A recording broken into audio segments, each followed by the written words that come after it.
Transformers Prime Beast Hunters, a line that many a collector had just outright skipped, myself included, due to the line's oversaturation of remolds and repaints and retoolings, which didn't have an aesthetic that fully appealed to everyone. So the Beast Hunters line was a line that I had skipped, except of course for TRAILCUTTER, which I had gotten on accident just because I wasn't clear enough that I wanted the IDW version of TRAILCUTTER for Christmas. So, but that aside, this is actually a very, very fun little toy.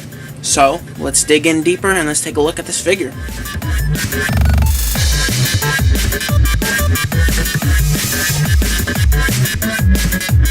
In vehicle mode, Beast Hunter's TRAILCUTTER does take a few new liberties not seen in any other Classics version of this character. Instead of the typical SUV that we normally find, this version does turn it into an armored truck mode, much like another popular Transformers Prime character that we have grown to love.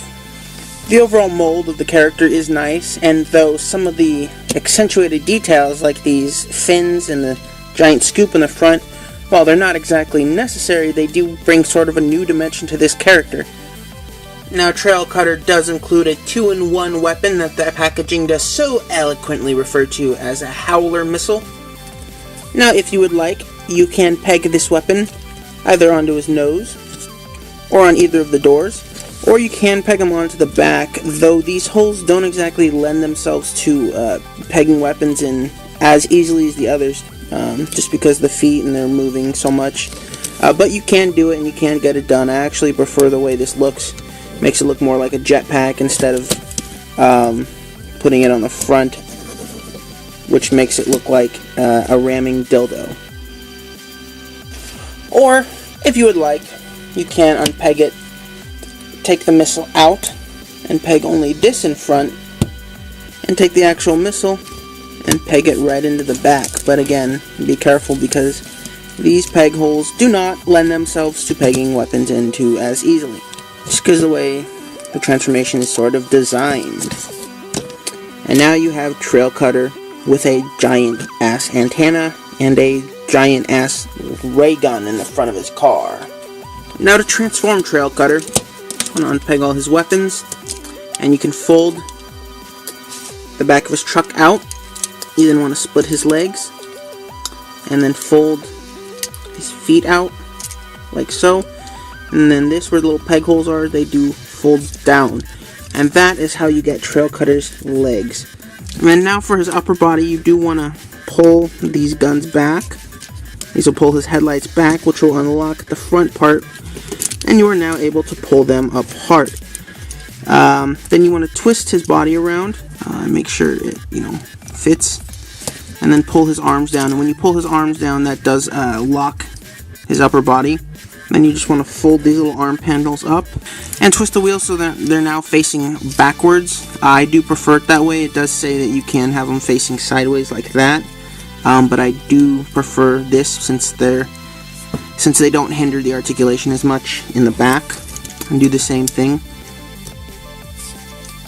And last but not least, you fold the headlights down to reveal TRAILCUTTER's robot mode.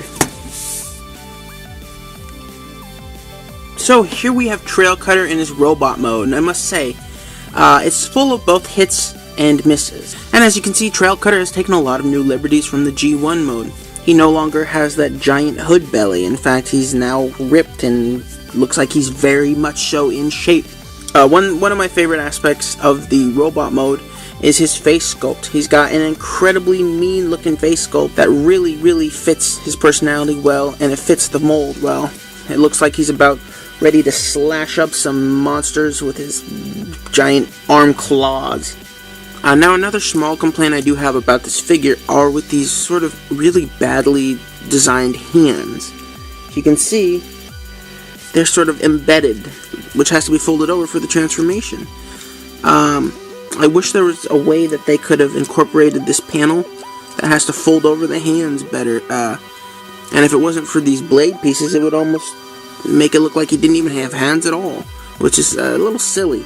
Now for articulation, TRAILCUTTER does have a lot. The arms can move up and down and are on ball joints. Move forward and back, rotate. The elbows are also on ball joints. The legs are on ball joints. And the knees do pivot and can, well, pop off. And he does have some sweet ankle tilts, but that's due to the transformation. And he does have a nice amount of feet articulation. So in terms of articulation, it's very solid. Now, you can take his weapons if you would like. You can peg his arm ray thing into his arm, and it does look really cool with the blade.